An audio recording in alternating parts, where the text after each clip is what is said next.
নমস্কার। আজকে যেটা রান্না করব সেটা হচ্ছে কলমি শাক ভাজা।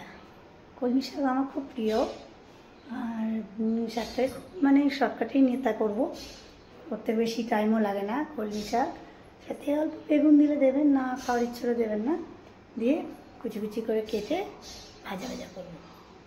দেখুন তাহলে সবাই ভালো আছেন নিশ্চয়ই। দেখুন আমি শুরু করি কলমি শাক রান্না।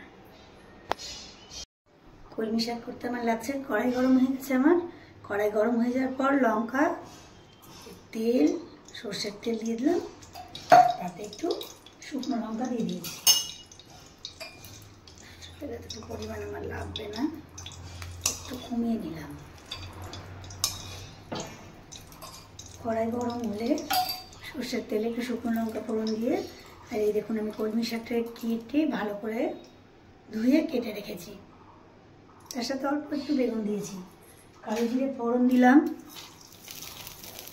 দিয়ে শাকটা ছেড়ে দিলাম। কালো জিরে ফোড়ন আর শুকনো লঙ্কা দিয়ে আমি শাকটাকে ছেড়ে দেবো। শাকের মধ্যে আমি কুচি কুচি করে লঙ্কা, কাঁচা লঙ্কা দিয়েছি।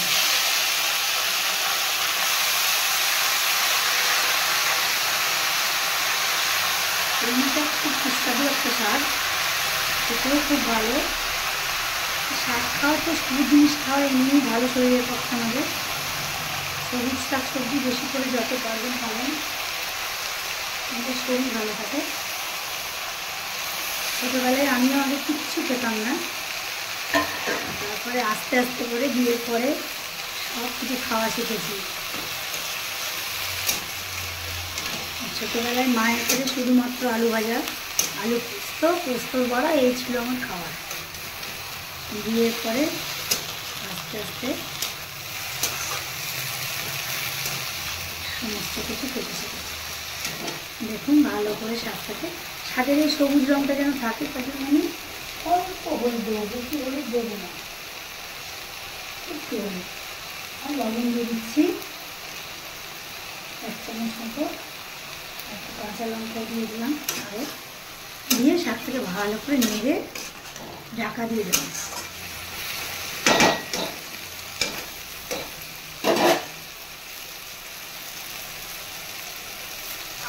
একটু সামান্য জল দিয়ে ঢাকা দিয়ে দেবেন। সামান্য জল দিয়ে দিলাম সেদ্ধ হওয়ার জন্য, যেটা লাগে, দিয়ে শাকটা ঢেকে দেবেন। এই 3-4 মিনিট পরে আমি শাকটা উঠিয়ে দেখব। দেখুন ঢাকাটা তোলার পরে আমার শাকগুলো কেমন ভাজা ভাজা হয়ে গেছে, আর সবুজ রঙটাও আছে। এই শাকগুলো হয়ে গেছে ভাজা ভাজা। এবার আমি ভালো করে নেড়ে নেব, নেড়ে নিয়ে নামিয়ে দেবো। কলমি শাক খেতেও ভালো লাগে, মুখে রুচি ফেরাই। তখন কোনো কিছু খেতে ভালো লাগে না, কলমি শাক ভাজা ভাজা করে খেয়ে দেখবেন ভাত দিয়ে।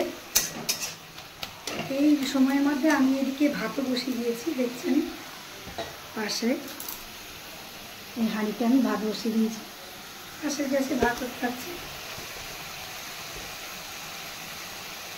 আর এদিকে শাকটাও আমার মোটামুটি হয়ে গেছে। কাঁচা লঙ্কা দিয়েছি, শুকনো লঙ্কা দিয়েছি, কালো জিরে ফোড়ন দিয়েছি, আর তেমন কিছু দিতে হয় না। কলমি শাক হয়ে গেছে আমার কলমি শাক। একবার করে খেয়ে দেখলাম। আজকে তাহলে হয়ে গেল আমার কলমি শাক ভাজা ভাজা করা। কলমি শাক, কাঁচা লঙ্কা, একটু বেগুন দিয়ে ভাজা করলাম। সবাই বাড়িতে করে দেখবেন, গরম ভাতের সাথে খেয়ে দেখবেন, বেশ ভালোই লাগবে। আর ভালো থাকবেন সবাই, সুস্থ থাকবেন। ভালো থাকার সবসময় চেষ্টা করবেন, যেমন হোক, গান শুনে হোক, বই পড়ে হোক, রান্না করে হোক। যখন কোনো কিছু ভালো লাগবে না, কোনো কিছু রান্না করবেন, ভালোই লাগবে। ভালো থাকবেন সবাই। তাহলে আজ রাখি, টাটা।